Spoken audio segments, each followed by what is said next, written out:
Bienvenue dans Balance ta vie, le podcast de deux psys pétillantes dans lequel on vous partage nos déséquilibres du moment, nos réflexions et nos actions.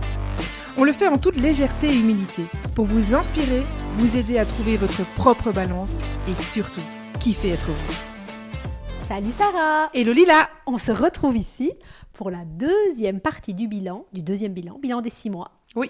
Et donc je te propose qu'on poursuive avec les quelques questions qui nous restent. Exactement. Les questions que les auditeurs nous ont posées. Tout à fait. Ok, Allons-y. allez. Comment cet exercice de partager vos déséquilibres de vie influence-t-il votre propre équilibre de vie? Déjà, nos épisodes, en général, on choisit les thématiques sur base de quelque chose qui nous parle, Ouais. qui nous concerne, une Ouais. difficulté soit qu'on vit, soit qu'on a vécu. Ou qu'on observe chez des gens qui nous sont Oui. proches? Donc du coup, voilà, il y a quelque chose qui fait écho et Ouais. résonnant chez nous, déjà quand on le prépare, le sujet.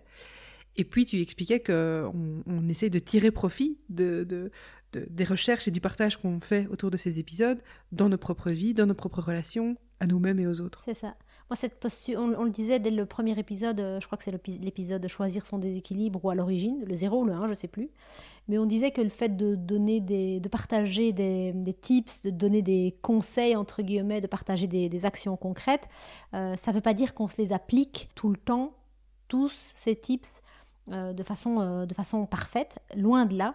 Et moi, j'ai vraiment à cœur de rendre accessible cette notion, cette réalité-là. Il n'y a aucune personne qui donne une théorie et l'applique à 100%. Pour moi, ça n'existe pas. Et souvent, j'ai des personnes qui vont consulter un psy ou qui voient un orateur parler de la confiance en soi ou parler et de dire oh, j'aimerais tellement être comme cette personne, j'aimerais tellement avoir le côté zen de celui-ci ou de celui-là ou savoir écouter. En fait, personne n'est parfaitement tout le temps dans l'application des conseils qui pourtant il sait être bon pour lui. Ça n'existe pas. Et pour moi, ça, c'est vraiment important de dire ça pour éviter justement que les gens n'osent pas, que les gens n'aillent pas. C'est soit de la perfection, soit de rien en fait quand on a cette posture-là et cette vision-là. Et c'est pas ok en fait. C'est pas vrai, c'est pas réaliste, c'est pas possible. Même la personne qui va à longueur de journée vous parler de confiance en soi et qui va connaître tous les tenants et les aboutissants de la confiance en soi, va avoir des périodes dans sa journée juste avant d'être monté sur scène et de vous avoir parlé de la confiance en soi, pour vous parler de la confiance en soi, pardon, va avoir des moments de down, va avoir des moments de doute. Et c'est tout à fait ok, normal, je me souviens. Ça, en fait, c'est juste humain, c'est ça. Sans mettre d'étiquette, c'est juste humain.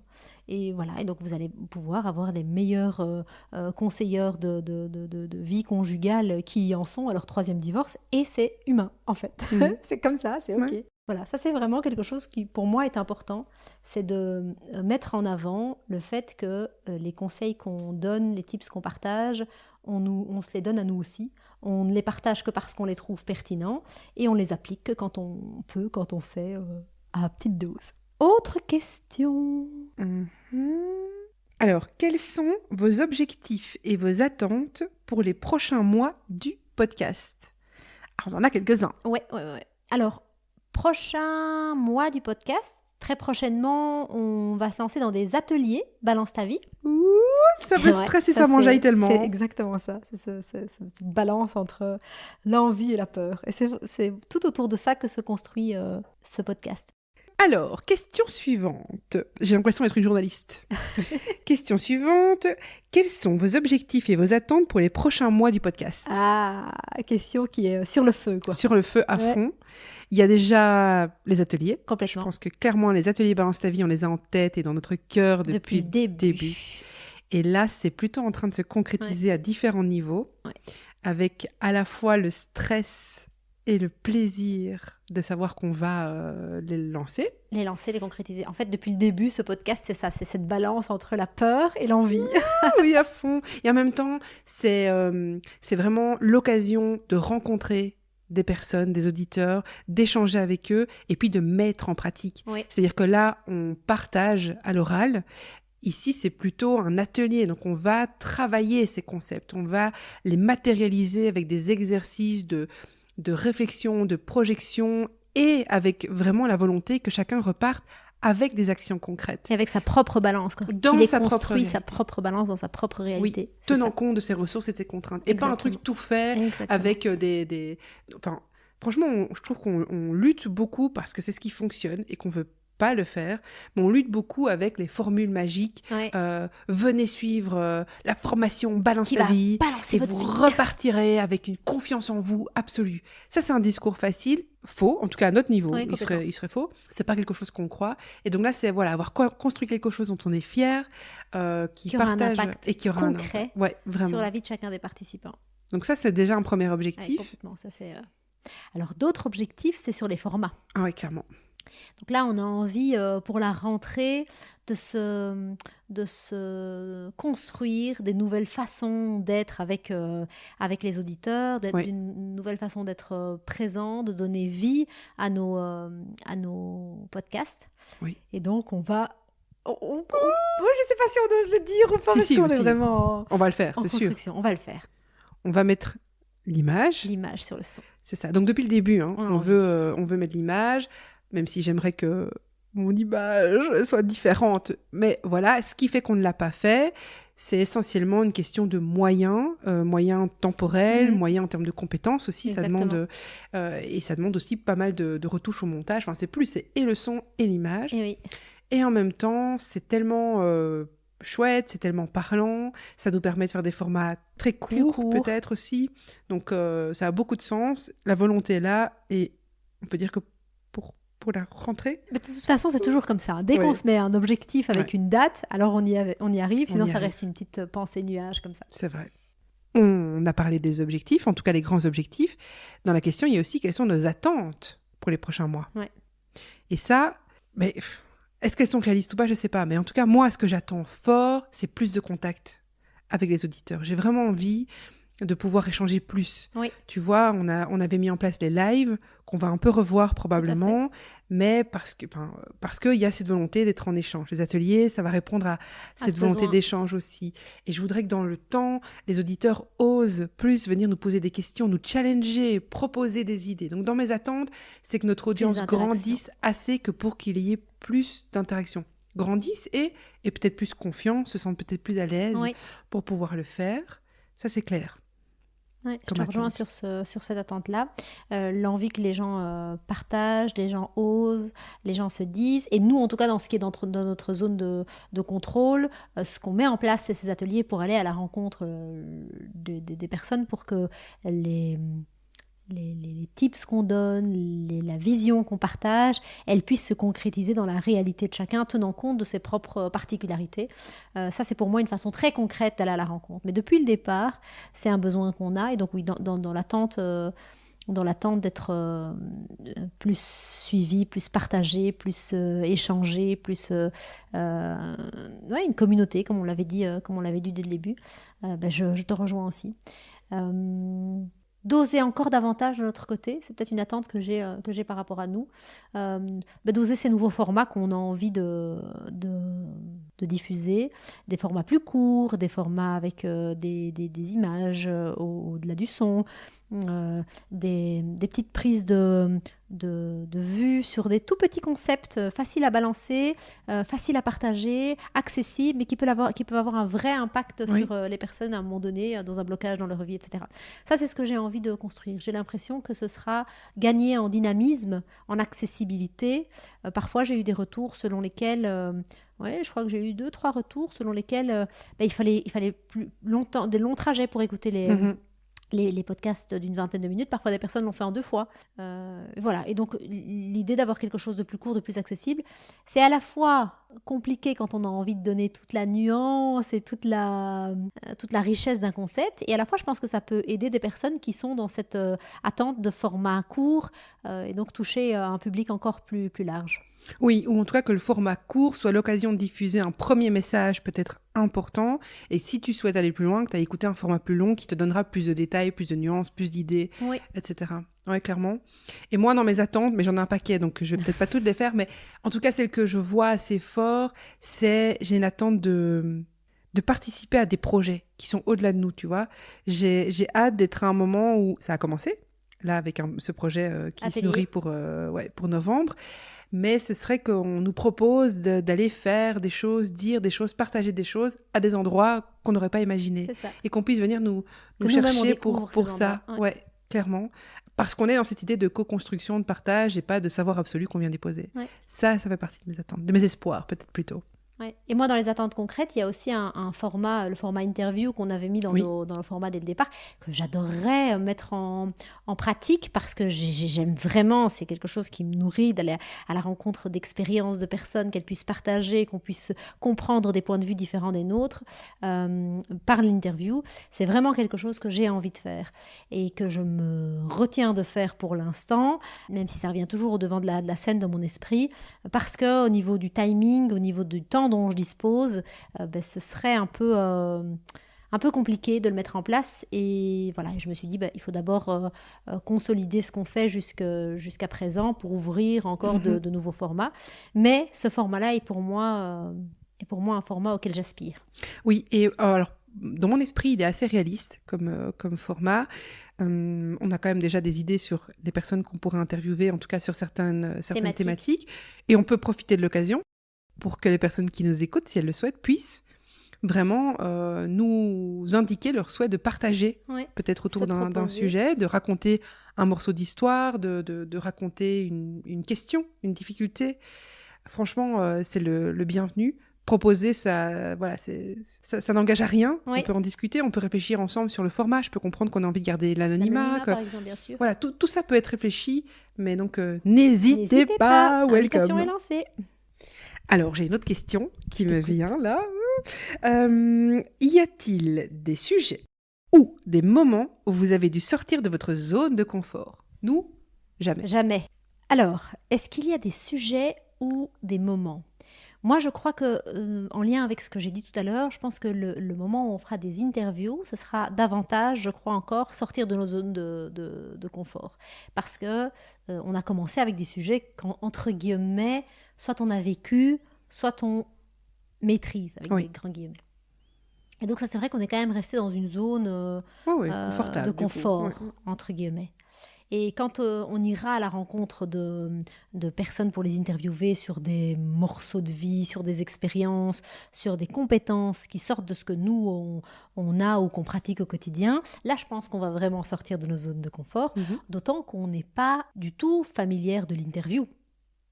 Donc je trouve que la zone de confort, on a commencé dans une zone qui était peut-être inconfortable dans le sens où on ne connaissait pas du tout le métier, on ne connaît pas du tout plein d'outils qu'on utilise aujourd'hui. Moi, en tout cas, ils ne faisaient pas partie du tout de ma vie. Donc, en ce sens, on a dans le côté pratico-pratique, on est fort sorti de notre zone de confort.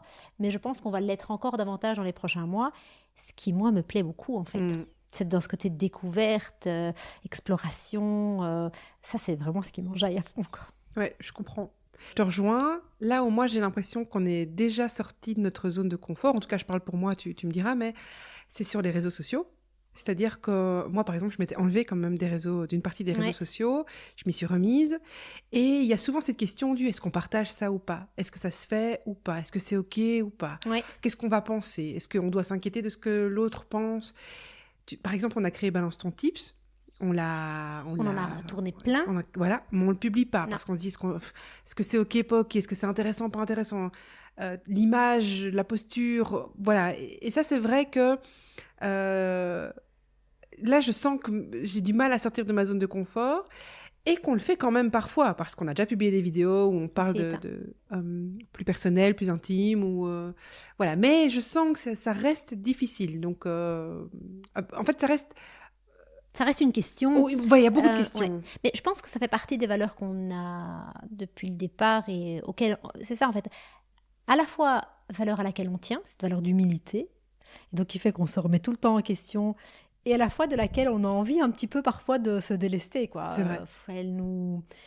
Elle nous entrave parfois. Et donc, c'est de trouver ce juste milieu entre la posture humble qu'on a à cœur et qui fait vraiment partie de notre socle dans Balance ta vie, mais à la fois le fait d'oser qui est un de nos moteurs. On a envie d'oser, on a envie de sortir de notre zone de confort. C'est hyper challengeant et enthousiasmant pour nous d'aller à la découverte de choses qu'on ne connaît pas, de sujets qu'on ne connaît pas. Et là, je trouve qu'on n'est pas encore arrivé à cette à ce bon dosage entre le fait d'assumer son humilité, le fait que tu ne sais pas tout sur tout et que c'est ok et que ça te donne quand même le droit d'être là et le droit de prendre la parole et le droit d'échanger. Le droit d'être là, excuse-moi, mais je t'entends le dire et c'est vrai, parce que souvent j'ai la question de la légitimité, mais quand tu partages des choses de toi, de la vie, il n'y a pas de question de légitimité, mais oui, c'est vraiment cette question du droit d'être là. Est-ce que c'est ok d'être là comme ça? Est-ce qu'on décrédibilise pas, en tout cas moi ça fait partie des questions que je me pose, est-ce que je décrédibilise pas, et je l'ai dit 2 fois correctement ce mot d'affilée, j'en suis très fière, les autres messages qu'on passe? Est-ce qu'en amenant une certaine légèreté supplémentaire, ça ne manquerait pas de sérieux sur d'autres choses, alors que la légèreté est une de nos valeurs? Enfin, tu vois, j'ai beaucoup de questions vraiment auxquelles en fait, il n'y a pas de réponse, je pense, pas de juste réponse. Il y aura notre réponse, en fait. Exactement. Il y aura la réponse qu'on se donnera, le droit qu'on se donnera. Oser, c'est vraiment ça fait partie des mots qu'on a posés dans notre vision pour 2024. Audace. L'audace. Ouais. Donc voilà, je crois que ça va se mettre à notre couleur, se mettre à notre manière, et qu'on va se donner les droits qu'on a envie de se donner. Et je crois que ça fait partie de nos forces, ça, d'aller là où on a un petit peu peur d'aller, mais avec beaucoup d'envie, quoi. Et puis finalement de garder que l'envie et d'effacer progressivement la peur. Ok. Tu cherches une autre question? Alors peut-être, je regarde un petit peu là dans ce qui nous reste. Quels sont les moments ou les anecdotes que vous aimeriez partager avec vos auditeurs? La chose qui me vient à l'esprit quand on parle d'anecdote, moi c'est ton anecdote de la piscine. Mon anecdote de la piscine de hier. Ah oui, rien à voir. Je peux la partager, je la partage. Oui, vas-y. Je sais pas ce que ça représente comme image, parce que c'est pas la poule sans tête, mais à mon avis c'est ce qui s'appelle le pilote automatique à fond. Mais donc pour être brève, je vais au cours de piscine avec mon plus jeune garçon qui a donc 3 ans et demi. Il a son cours de piscine et ce cours est suivi d'un moment de plaisir dans l'eau. Et il est un petit peu franc, en fait, dans l'eau, ce qui, à la fois, est quelque chose de positif à observer, parce que je me dis, c'est chouette, il ose, il y va, et l'eau, c'est un environnement dans lequel j'ai envie qu'ils se sentent bien, c'est pour ça qu'ils ont ces cours. Et voilà, il plonge, et en plongeant, il fait des cumulés dans l'eau, mais donc il reste dans l'eau. Voilà, il faut se dire qu'il n'y a pas si longtemps que ça, il n'osait pas encore plonger le visage dans l'eau, tu vois. Donc moi, je suis là en mode, ok. À chaque fois qu'il passe sous l'eau, j'arrête de respirer. Et là, il s'avère qu'il veut faire ce jeu dans l'eau, en dessous d'un tapis. Et donc, ce sont des tapis troués. Donc, en soi, c'est pas très lourd. Il risque pas vraiment d'être coincé en dessous. Mais voilà, il commence à jouer. Il se retrouve en dessous.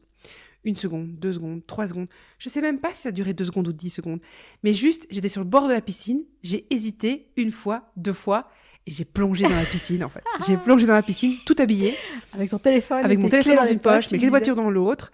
Je l'ai même pas vraiment sorti de l'eau. Je pense qu'il a dû sortir avant que je le sorte. Sortir au sens de sortir la tête. Même plus. Je m'en souviens pas. Ça s'est passé. Je l'ai pris en me disant mais qu'est-ce que tu fais tout en voulant pas dramatiser. Bref, je suis sortie de cette eau comme une déesse qui assumait complètement le fait d'être trempée dans l'eau et d'avoir été et quelque part c'est vrai. En fait, d'un côté, je me suis dit je m'en fous. Ouais. C'est la vie de mon enfant ou mes vêtements mouillés, je m'en bats. Tu te poses la question après. Mais après, avant, oui. tu ne t'es pas posé la question. En sortant, je me suis dit merde, j'ai été dans l'eau avec mon téléphone et tout, je le sens. J'ai dit mais voilà, heureusement tout va bien. Je suis restée sur le bord de la piscine encore 10 minutes trempée. Je l'ai lavé, séché, je suis sortie dans la voiture trempée, je suis rentrée chez moi, je me suis changée et voilà, fin de l'histoire. Mais on n'a pas de si belle anecdote pour Balance ta vie, donc j'ai envie de te dire, tu détrônes. C'est vrai. Tu détrônes. Pour Balance ta vie, non, il n'y a pas d'anecdote aussi forte pas que encore. Celle-là. Pas encore, mais il y en aura. J'espère. On a plongé dans le bain d'une autre matière. On s'est mouillé dans cette histoire. Quand même, donc on se mouille chaque jour dans cette histoire, on apprend plein de choses, on sort de notre zone de confort et ça nous plaît et c'est ça qui est chouette. On aurait envie que ça aille 1000 fois, enfin je parle pour moi, j'aurais envie que ça aille 1000 fois plus vite et que ça prenne encore plus d'ampleur et de place dans nos vies. Mais oui, on a les 2 pieds dedans et quasi jusqu'au cou. Quasi jusqu'au cou, ouais, clairement. Et peut-être la dernière question que je vais te poser moi, c'est pour clôturer cet épisode, est-ce qu'il y a quelque chose que tu aimerais dire à nos fidèles auditeurs, auditrices? Eh bien que le fait qu'ils soient là, que leur retour, ça nourrit vraiment ma motivation en tout cas fort, et que à chaque fois que j'ai une petite période de down ou de doute, il y a toujours eu très autour, très proche de cette période de doute, il y a toujours eu un feedback assez percutant et assez en lien avec les objectifs de départ que je nourris, que pour en fait effacer tous les doutes. Et donc, j'aurais envie de leur dire merci d'oser faire du feedback, parce qu'il faut prendre du temps quand même pour dire, ben voilà, j'étais dans une situation, une impasse avec mon conjoint, et d'avoir entendu tel, il faut oser se dévoiler, il faut prendre le temps de le faire. Donc, pour ce temps qui est pris, pour ce temps d'arrêt qui est posé, pour nous faire un retour, voilà, allez-y, continuez. Il y a des choses que j'ai compris aujourd'hui, alors que ça fait des années que je fais des thérapies. On m'a dit aussi, j'apprécie très fort ce côté vrai, authentique que vous portez, parce que quand on entend des personnes parler de théorie, on a toujours l'impression que ces personnes sont lisses, sont parfaites, là où vous venez avec toute votre authenticité, dans le sens tout votre vécu réel, sans être donneur de leçons. Tout ça, pour moi, c'est des feedbacks qui sont extrêmement importants, qui sont vraiment moteurs pour moi. Et si je pouvais dire quelque chose, ce serait merci de prendre le temps de les faire, de vous arrêter dans des vies à 1000 à l'heure pour nous faire ces retours-là. Donc merci et continuez, plus. plus, parce que ça nous nourrit beaucoup. Alors évidemment, moi aussi, je voudrais dire merci, mais je vais plutôt dire que ce que j'espère du fond du cœur, c'est que chacune qui nous écoute, toi là, qui nous écoute en ce moment précis, peut-être dans ta voiture ou dans ta salle de bain, j'espère du fond du cœur que chaque épisode, d'une manière ou d'une autre, qu'il choisit d'écouter, lui permet de faire un aussi petit baby step que possible dans sa réflexion et dans sa construction pour répondre à ses besoins. Ouais. Ça, c'est ce que... Le rapprocher de ses besoins. Oui, le rapprocher de ses besoins. Ouais. De comprendre quelque part, parce que je pense que c'est un des messages qu'on essaie vraiment de faire passer, c'est qu'il n'y a pas une bonne chose à faire, une bonne manière de faire. Il y a écouter ses besoins. Et ces besoins, parfois, c'est écouter ceux des autres, on s'entend. Et donc, si on contribue à ça d'une manière ou d'une autre, c'est gagné. Tout gagné, ouais. Et c'est cool. Ouais. Et maintenant, si j'ai envie de nous dire quelque chose à nous... Oula. Que vas-tu nous dire ? À nous d'aujourd'hui ? À nous d'aujourd'hui. C'est de nous dire bravo. Bravo d'avoir osé, bravo de l'avoir fait. Et récemment, on se disait qu'on était à un carrefour de notre balance ta vie, où on a envie de prendre de nouvelles routes, où on a envie de créer de nouvelles choses, où on a envie de construire de nouveaux formats. Et pour ça, j'ai envie de nous dire bravo. Et parce qu'on sait s'arrêter, on sait se poser les questions, je trouve qu'on... Ça va faire un peu... c'est le moment prétentieux du truc, mais... Attends, on apprend, on dit que c'est important de fêter les succès, on peut aussi le faire pour nous. On peut le faire pour nous aussi. Je ne trouve... J'ai envie de nous féliciter, de pouvoir se poser, de pouvoir se dire les choses de manière constructive et de faire de chaque période de doute, de chaque période de difficulté, de chaque période qui ne ressemble pas parfaitement à ce qu'on avait envisagé, un tremplin pour un meilleur. J'ai vraiment ce sentiment-là, qu'à chaque fois que j'ai l'image des régressions chez les bébés, où à chaque fois qu'il y a une régression, le pédiatre te dit, c'est souvent quand il y a ces régressions-là qu'il y a des grandes progressions. C'est cette image que j'ai en fait pour nous, qu'à chaque fois qu'il y a des petits doutes, des petites questions, on a la force de se les dire et de se les poser de façon constructive, et en fait c'est toujours mieux après que ça n'était avant. C'est vrai. Voilà. Ah ben écoute, je suis d'accord avec toi. Je te dis bravo aussi. Bravo, Sarah. Et merci. Merci à toi. Bisous. À bientôt. Merci d'avoir écouté cet épisode. On a à cœur qu'il vous ait inspiré. Si c'est le cas, pensez à le partager autour de vous, à déposer vos étoiles et à vous abonner pour ne rien manquer. On se retrouve la semaine prochaine avec un nouvel épisode et d'ici là, sur Instagram et YouTube. À bientôt. Évite les bruits de bouche. Pour les enregistrements, c'est plus facile. Non, pour le plaisir de non, tu peux pas le faire. J'ai l'impression d'avoir bugué. Non, t'es très bien.